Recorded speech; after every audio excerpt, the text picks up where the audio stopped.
Hi everyone, welcome back to In Good Company with episode 20, also known as En Buena Compañía. This is Evelyn. This is Shanti. What's good? I'm Isis. And right now we are under construction. Whoa, as you can tell.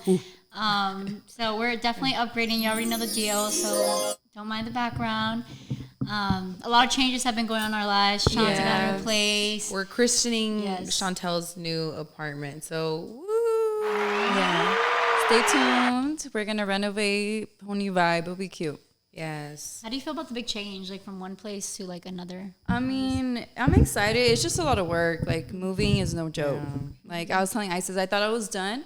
And then I was like, oh my God, the dishwasher. And I opened it and it's filled with dishes. And I'm like, oh my God. So were you wrapping every single plate like individually too? Or you? Most of them, yeah. Like for sure, if it's like glass or like stuff like that, yeah. Or like I pay a lot of money for it, yeah. But like forks and shit, no. Like I'm not gonna do it. Yeah, I'm like, yeah, but it's a lot. Like I'm even right now, I'm like so tired because we're literally in the process of like putting everything away, seeing what we're gonna keep, what we're not, and yeah. If you guys can choose somewhere out of state to live, where would it be?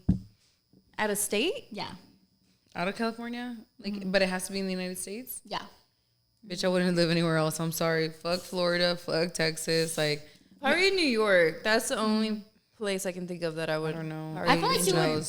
I feel like you would love Hawaii though. Oh, I would love Hawaii. Yeah. I guess I would. Because the vibe is very tropical. Island. Oh, that's true. I'm an island gal. She is an island gal. I am. I guess you could say aloha, motherfuckers. Now. Have you guys ever been there to Hawaii? No, I've never been to Hawaii. I've been to Maui, which is like the countryside. This was years ago with my family. So beautiful. There's this thing called the road to Hana, and that whole road just takes you on the side of like the edge of the island, and there's hikes, there's beautiful like views, like little forests. I don't even know what they're called, but they're really nice. But unfortunately, it was really tragic what happened recently with Maui. Yeah, that was sad. Like seeing all the fires and stuff. People losing their lives or home. I think anytime you lose, I think a fire is like incredibly devastating. Because all you kind of come back to are ashes. You know, sometimes when you flood, like you could still have your kitchen, you could still have maybe your safe, your couches. They might be flooded, maybe they might not work, but like there's still the presence of something. And I think a fire is just so tragic because it's the absence of everything. You know, it's just the ashes that lay there. And then you're right. Like if there's a flood, you can fix the floor, you know, fix the mold or whatever. But when there's a fire, that's it. If you don't have insurance, like. Fucked, you know? Yeah. It's crazy how many fires we experience a year. You know? And in California, in California, but I think Maui having that big hit, it's just like people escaping the island. Imagine being isolated in an island and not being able to go to your next door neighbor's state and that happening. Yeah, that's scary. And I pray for all those people and the families that lost lives swimming out of there. And you know, natural disasters are just scary, you know, because you can't control them. Like no matter how much money you got, no matter who you are, like you can be affected by it. And there's nothing you can do, you know, in the sense of like when it's happening. Obviously we can do. Whoa. Yes, Bubba and Smokey, they're making their appearance today. Literally. Whoa. Hey.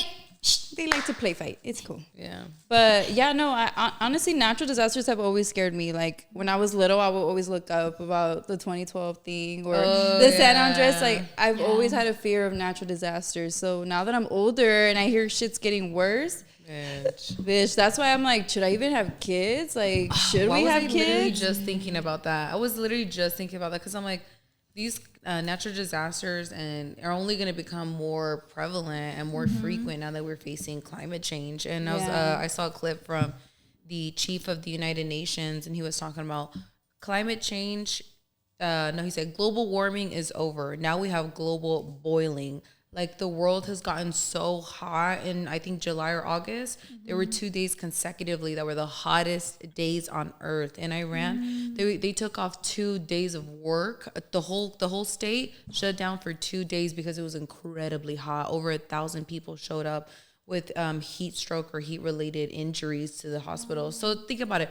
We're just at the beginning state. Well, I guess not the beginning, but like at the beginning of where it gets worse. Yeah. And we're we as an overall generally, but not, we don't have the control, but we are only going to see the worst effects of it because of all fossil fuels, because we continue to ignore the pleas of people, and taking it back to Maui, when you think about what they're saying about tourism and tourists don't come here and how it disrupted a lot of the lives of the people that live there.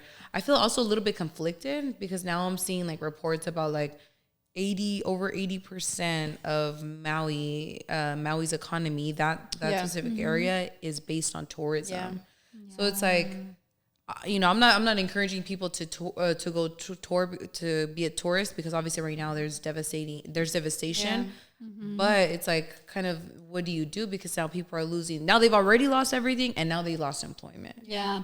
And it's like, if they're damned if they don't, they're damned if they do, If tourism takes away a lot of their water. Yeah. So everywhere in the world, we're struggling with water. Yeah.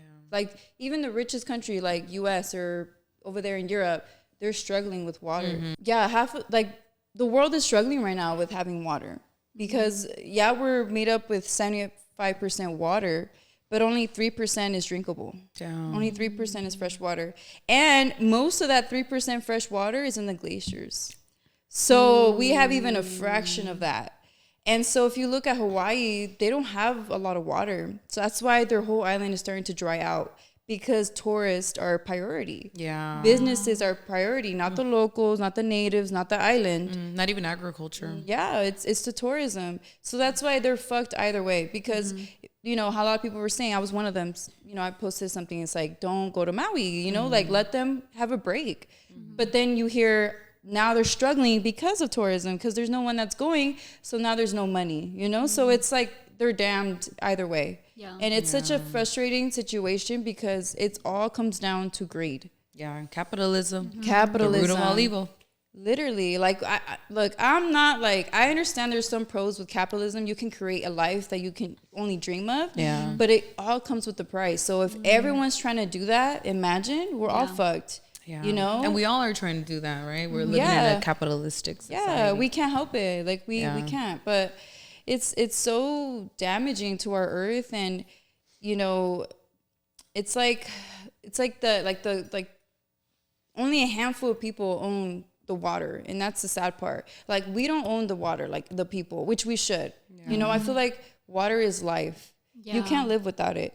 We can imagine, like, there's no electricity. How crazy that would be.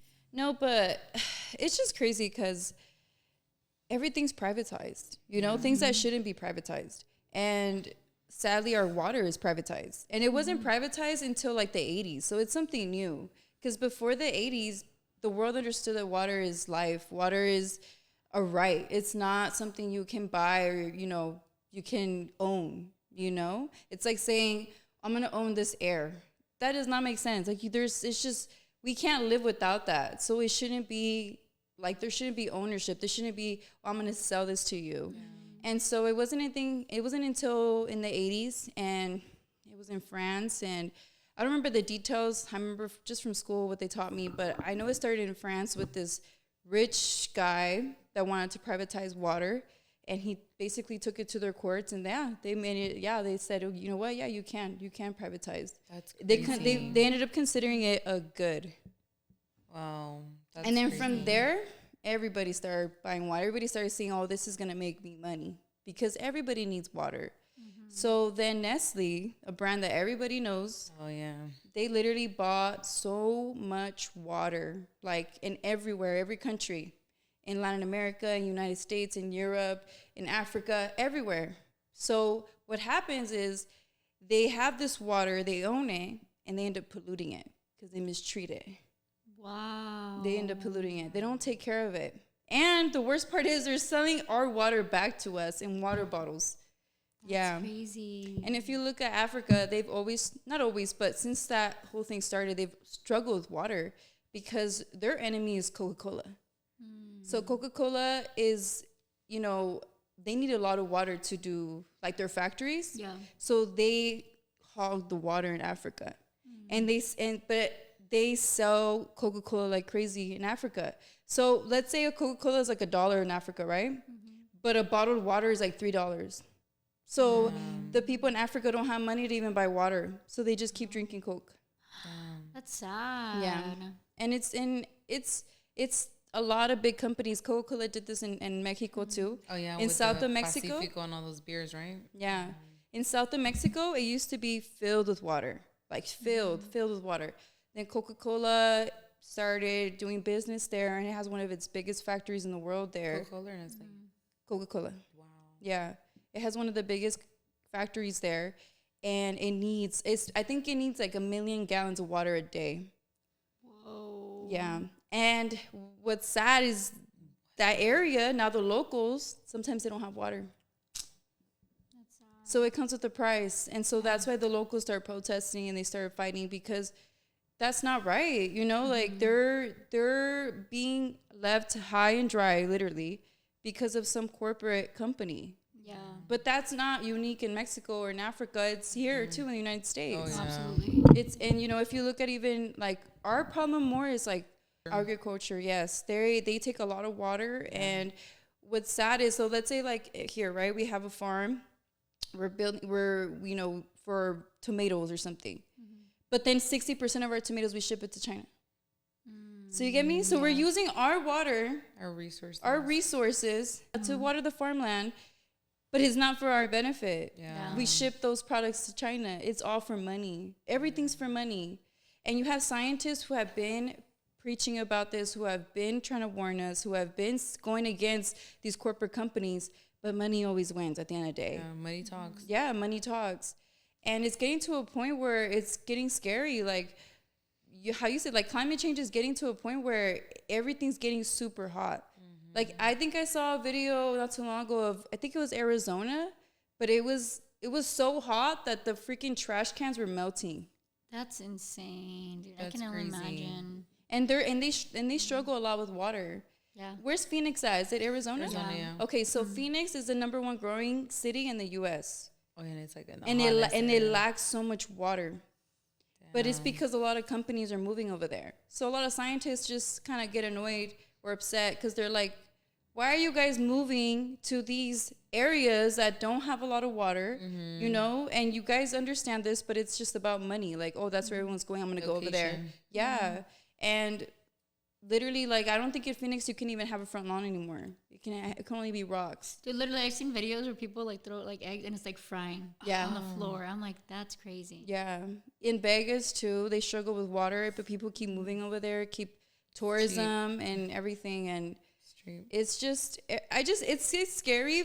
I feel like we're gonna be okay in the sense that like we're not gonna have it as bad as like the next generation. You know, that's what I worry about, because it doesn't feel like anyone's really doing anything about it. Like even politically, I don't feel like they're trying. But then you have are they trying? You know, that's a question. I saw a video last time on TikTok where these protesters were protesting about climate change, specifically fossil fuel, to these big corporate people. Yeah. And one of the guys asked a question. I forgot what the question was specifically, but it was about fossil fuel, and the lady was like, I'll get back to you, and he was like, no, why can't you answer me right now? And dude, they literally started getting like angry, everybody there, like they're going like, no, we can't give you an answer, get out, and they kicked them out, all of them, just because they didn't provide an answer to them. And they had good questions. I'm gonna see if I can find that video again, but it was basically asking about like, why are you still letting it happen? If you're this powerful, why are you still letting it happen? And then she would just smile and be like, I'm not gonna answer that. And it's because they're bought. They're not gonna say that. Oh, it's because a lobbyist pays us a lot of money. And I actually was I remember when I was a fellow in Sacramento, I was flying back home from Sacramento, and I sat coincidentally next to a VP of a lobbying firm, and he was the vice president of a huge lobbying firm for fossil fuels. And I started talking, and then I mentioned, you know, like green, you know, and when I tell you, he went from being super nice to me, trying to, you know, talk about he hates his ex-wife, to suddenly talking about, well, what are we going to do if we don't run out of fossil fuels? How are you going to get gas? How are you going to fill in this? How are you going to da-da-da? And I'm just thinking in my head, I'm like, there's alternatives, but it's not advantageous to groups who benefit from the extraction of these natural resources at the cost of the livelihood of all of us. At the end of the day, if we run out of fossil fuels, yes, we'll have to make extreme choices, but they're plausible. You know, like we'll still live. We can live without fossil fuels. Yeah. How did we live it before? You know, that's the disconnect, because bitch, we can't live without water. Yeah, like I think that's what's crazy when people care about other problems. Like if I talk about, you know, like oh, we need fossil fuels. Okay, but if we're not gonna have an earth. We're not gonna have a water. We're not gonna at that point, we're not going to even give a fuck about fossil fuels. We're not even have an ozone layer. Like, it's just so hard, too, because, like, everything is advancing, and so do they want to advance. They're saying that everything's going beyond them. Like, okay, well, we got to keep up with them. And it's like, it's going to end up destroying our world if you try keeping up with every change that's happening. Yeah. Even, like, with tech, all that stuff that's just advancing all the time. Fossil fuels needed for all these big corporations as well. And it's like, well, they're getting better. They're growing, and we need more fossil fuel. It goes back to that, but it's hard to go back to. It's still possible, like you said.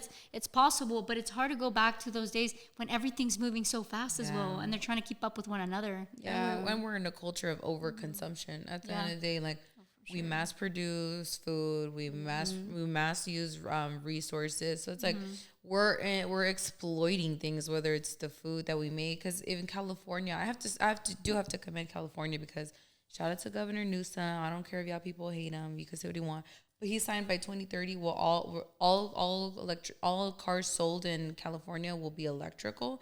Think about how that will help the environment. He wants California to be carbon neutral by 2040. So you can make changes. Obviously, you see that's possible in 2023. That's about 17 years from now. Yeah. So it's like things are possible, but you have to start making those drastic changes now. That's why every house in California, you have to have solar panels so that we can transition off of those fossil fuels, right? And if we have to make changes where we have to cut back on electricity, on spending time, then that's something that we're gonna have to be a part of we're gonna have to make a part of our culture. Because like you said, if we have kids, I saw something from National Geographic by 2100, bitch, we would have melted like 5 Celsius. I think we're hotter by 5 Celsius, and like 20% of the world is like unbearable. Like you can't live in. Island coasts are no longer existed. The Maldives, none. All of those are gone. Yeah. Food,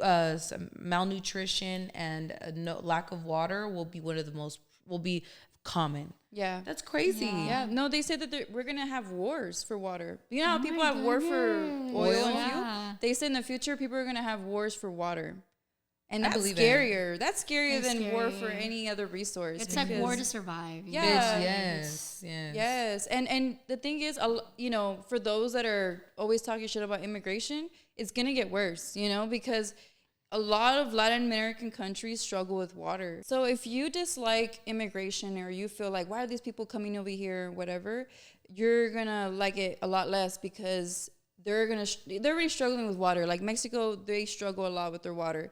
So that's one of the reasons why people migrate over here. So if the water situation gets worse and worse, we're going to have a lot of people coming up north. And that's already happening not only here in America, it's over there in Europe, it's over there in Asia. A lot of people that are in the southern or in the equator, they're migrating up north because of that situation. Wow. And a lot of countries that were like rich with water, they have mistreated their water so bad that now it's like gold. And that's the one I'm talking about is India. India was known to be filled with water. Like they were rich with water. And now they struggle with water so bad to have water. Yeah.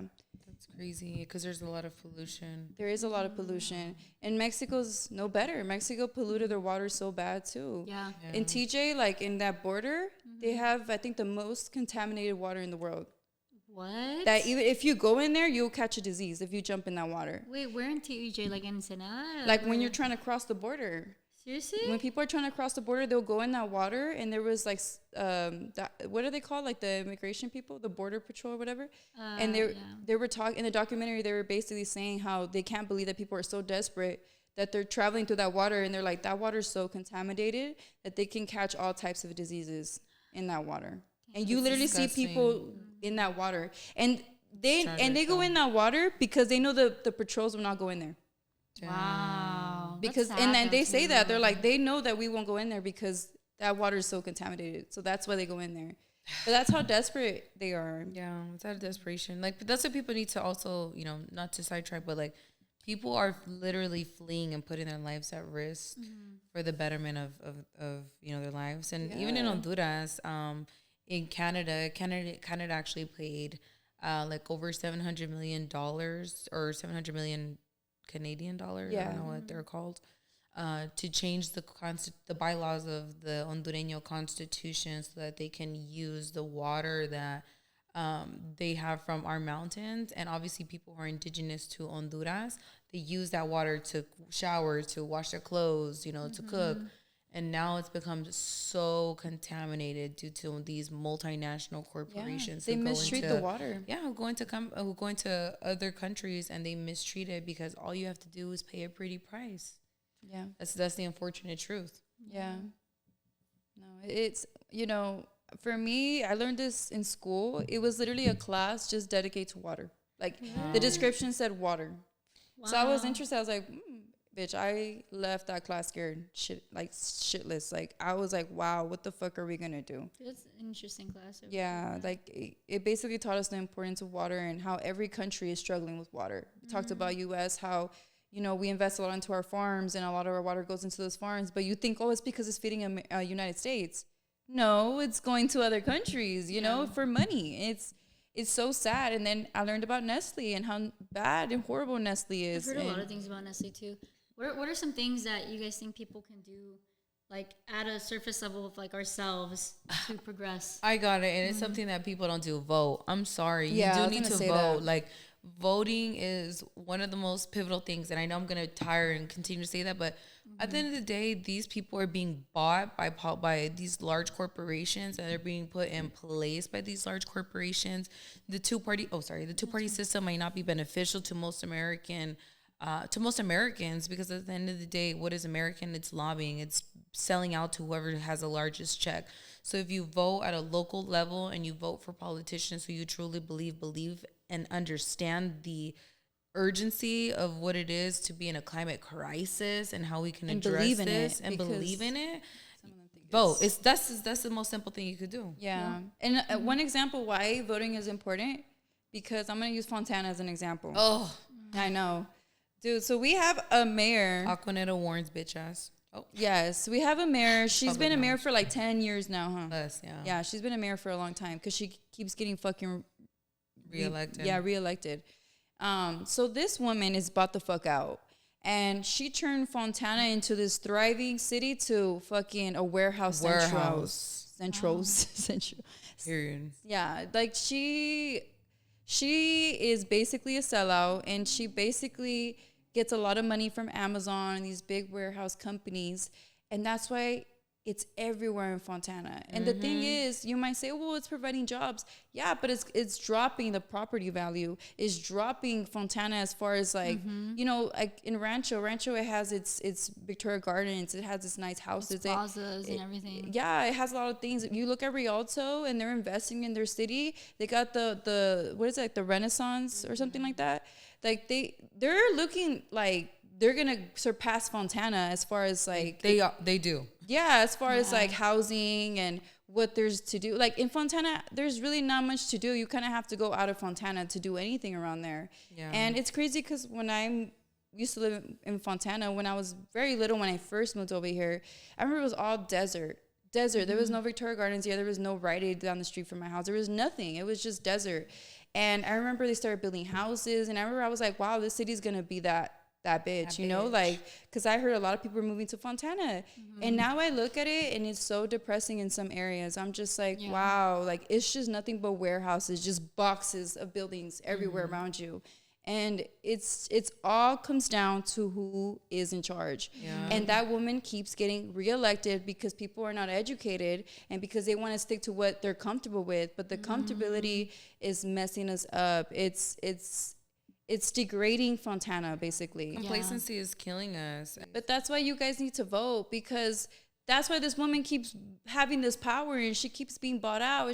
Because the people keep voting for her. So if we were to vote her out and have someone fresh and new that, cares about the city and wants a good change and, cares about the people there, there would be a difference. So, you know, maybe voting for a president, right? I can understand that feeling like this pointless. Yeah, you know? that one I totally get. They're all bought out. I'm sorry. Those will always be bought out. But as far as local things that actually, you know, impact you and affect you, yes, those matter. Those you should pay attention to, and you should do research in, and you should care, because it will affect you whether you like it or not. So that's why voting is so important. And back to your question, Evelyn, about like what we should do. I'm gonna be honest. I used to be like those bitches, like, you guys have to cut our water. We have to do this, which I still believe. We still believe we have to be conscious. But even if all the population were to be like water conscious, if the corporate companies keep doing what they're doing, it's not gonna matter. No matter how much we try to save water, no matter, because they're the main problem. Like I said, Coca-Cola needs 1 million gallons of water a day. That's just in one region. A day for just Coke. Yeah. They don't need 1 million to you know, give water to the people or to, you know, no, it's for a Coke, for consumption. Like, it's crazy.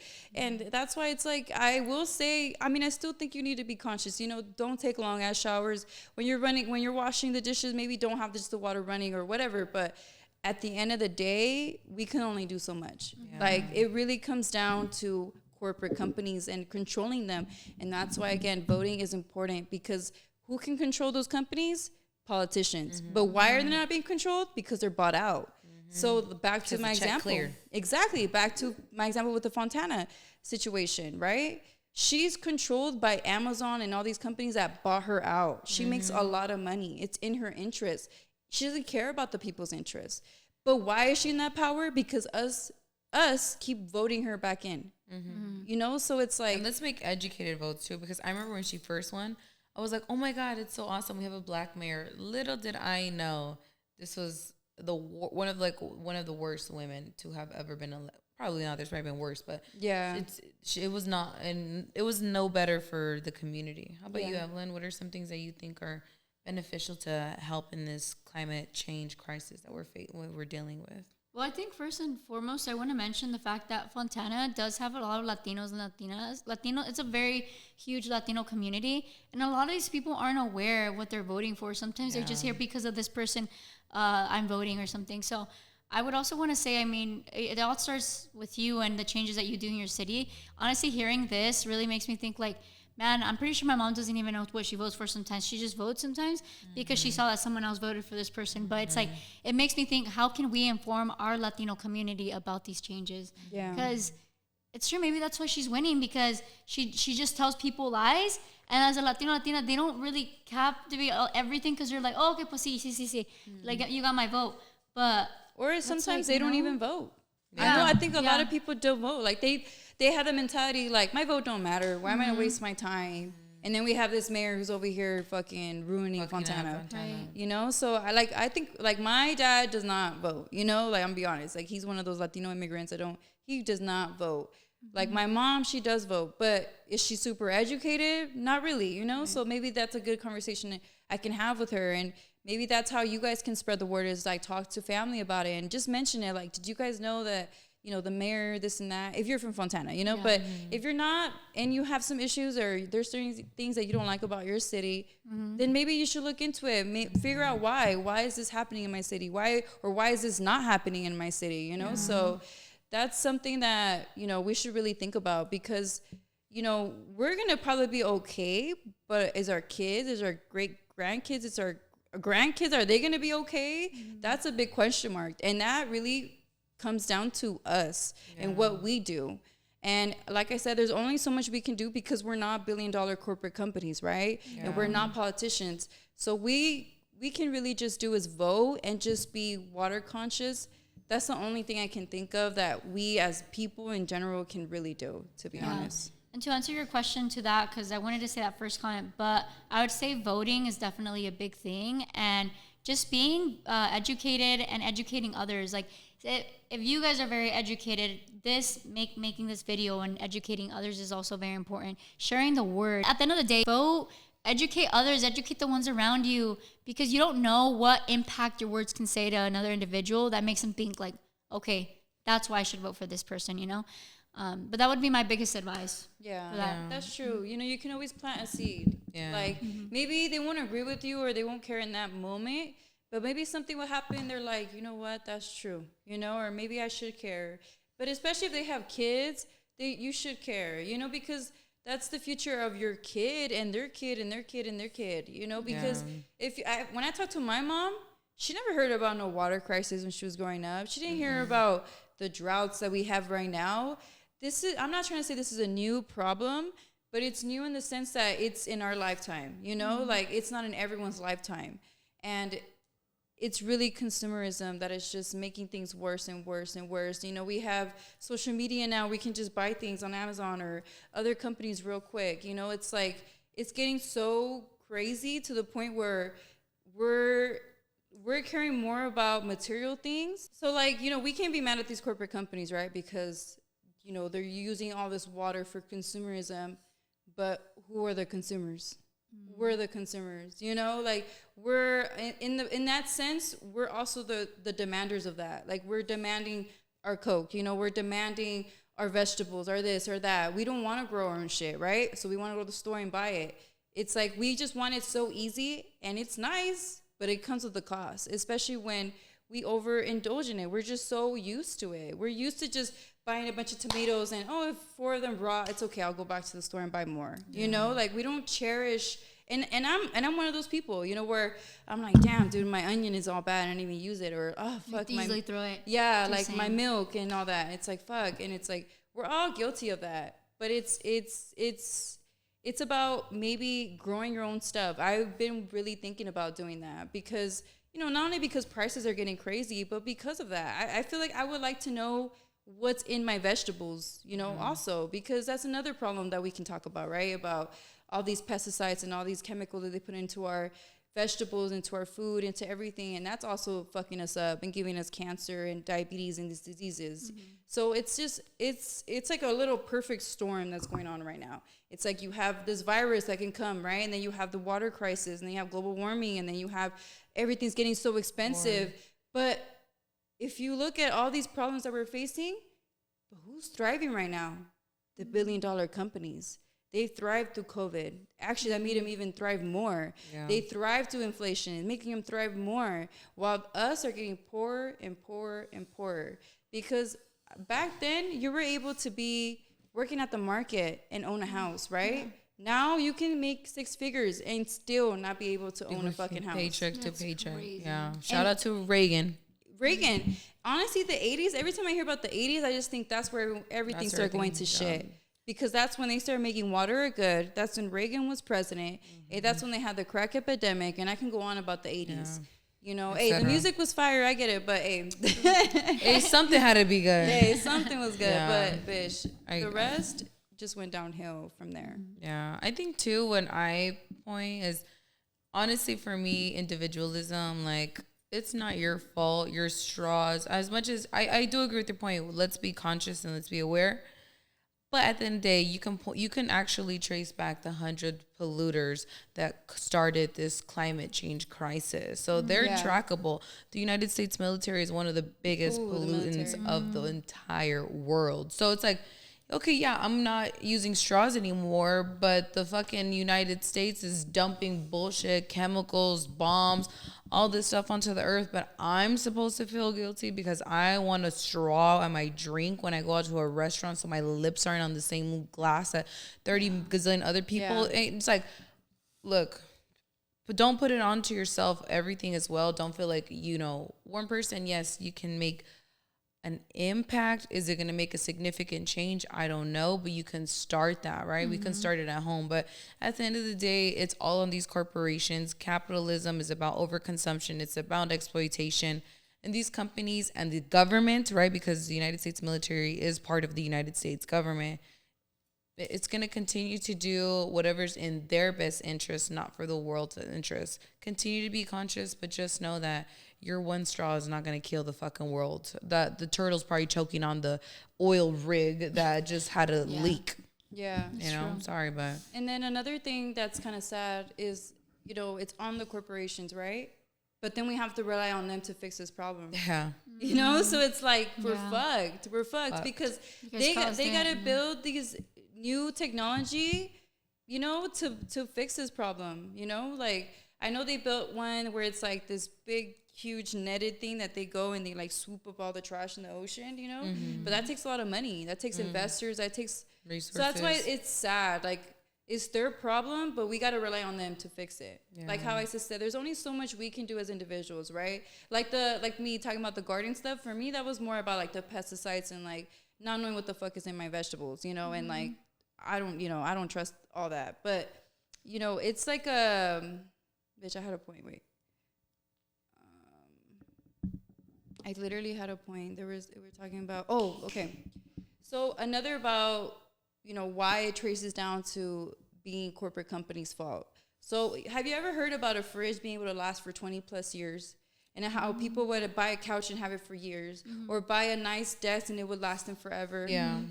Everything is made so cheaply now. And it's intentional. Intentional, yeah. Because they want that shit to break, so you buy another one. Yeah. Even the light bulb.